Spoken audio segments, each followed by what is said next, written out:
9 जून को मोदी मंत्रिपरिषद की तस्वीर साफ हुई और कल मंत्रालयों का बंटवारा भी हो गया। प्रधानमंत्री नरेंद्र मोदी की तीसरी सरकार भले ही सहयोगियों के समर्थन से चल रही हो, लेकिन मंत्रिपरिषद में बीजेपी का दबदबा कायम है। तस्वीरें पीएम मोदी की पहली कैबिनेट बैठक की हैं और इसी बैठक के कुछ देर बाद राष्ट्रपति भवन ने प्रेस रिलीज जारी कर नए मंत्रियों के मंत्रालयों की तस्वीर साफ कर दी। कैबिनेट कमेटी ऑन सिक्योरिटी के 4 मंत्रियों को रिटेन किया गया। रक्षा मंत्री के तौर पर राजनाथ सिंह, बतौर गृह मंत्री अमित शाह, बतौर विदेश मंत्री एस जयशंकर और बतौर वित्त मंत्री निर्मला सीतारमण की कैबिनेट में वापसी हुई है। सीसीएस के अलावा पिछले कार्यकाल में अच्छा प्रदर्शन करने वाले मंत्रियों पर फिर से भरोसा जताया गया है। नितिन गडकरी को फिर से रोड ट्रांसपोर्ट और हाईवे मंत्री बनाया गया है। अश्विनी वैष्णव को दोबारा रेल का कायाकल्प करने की जिम्मेदारी दी गई है।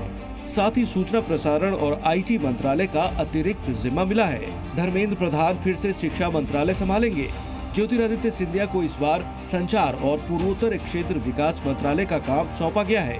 भूपेंद्र यादव को एक बार फिर पर्यावरण मंत्रालय की जिम्मेदारी सौंपी गई है।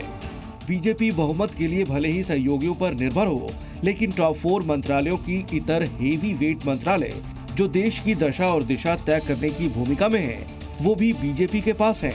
अगर सहयोगियों की बात करें तो टीडीपी के नायडू नागरिक उड्डयन मंत्री बने हैं।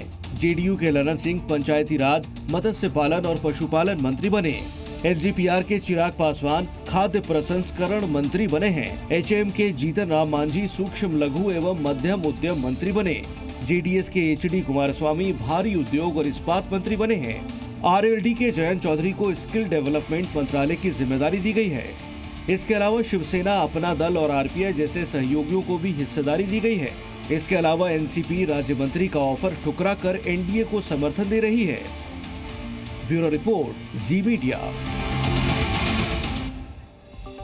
और आइए जानते हैं विस्तार के साथ ग्राफिक्स के माध्यम से तीसरी मोदी सरकार में मंत्रालयों का बंटवारा तो हुआ, लेकिन नए मंत्रियों के सामने चुनौतियां क्या-क्या हैं, देखिए जरा। तो देखिए, रक्षा मंत्री राजनाथ सिंह के सामने अग्निवीर योजना की चुनौती होगी। विपक्ष के साथ साथ बीजेपी के सहयोगी जेडीयू भी अग्निवीर योजना की समीक्षा की मांग कर रही है। गृह मंत्री अमित शाह की बात करते हैं। उनके सामने देश की जो आंतरिक सुरक्षा है उसको मजबूत करने की चुनौती। नई सरकार के शपथ ग्रहण के दिन ही जम्मू के रियासी में आतंकी हमला हो गया। साथ ही वित्त मंत्री निर्मला सीतारमण के सामने देश की जनता को महंगाई से निजात दिलाने की चुनौती होनी है। विदेश मंत्री एस जयशंकर की बात करते हैं। उनके पहले कार्यकाल में भारत ने कई सारी उपलब्धियों को हासिल किया। भारत के पड़ोसी मुल्कों में बढ़ते चीन के दखल को कूटनीति के जरिए कमजोर करने की चुनौती होगी।